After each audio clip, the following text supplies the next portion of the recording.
Көрүшчүбүз коңшу менен ардайым. Көк тиреген дарбазалар жок эле. Дасторконго жая салып чайнанын, далай жандын пейилдери ток эле. Үйлөр анда кичинекей болуучу, бирок тоодой зор бакытка толуучу. Чоочун малжан кирбесин деп тек гана чоң устундан тосмо коюп коюучу. Балдар ойноп көчөгө чаң салышчу, чалдар айтып санжырасын жарышчу, учурашып сурашканды мындай кой, уйтууду деп ууз жегени барышчу.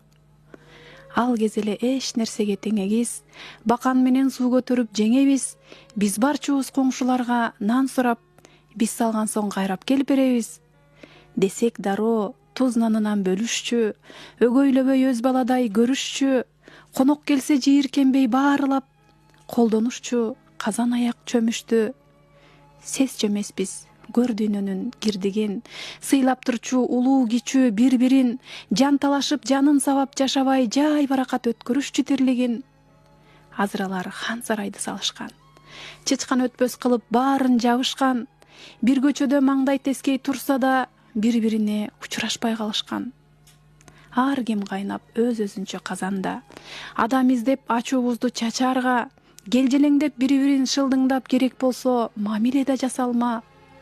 Дарбазадай дүйнөбүз да жабылды, дарыс жок тарткадамдар кабылды, бекиндирип салдык шаарды мындай кой берекеси толуп турган айылды. Кумурскадай сөздү төөдөй көрөбүз, куйтулуңдап заарыбызды төгөбүз, өзү барда өчү бардай тепкилеп өлгөндөн соң ыйлап барып көмөбүз. Илгери элдер адам баркын сезишчү, ийир олтуруп түз маселе чечишчү. Азыр үйлөр чоңоюшту заңгырап, а дүйнөбүз кичирейип кетишти.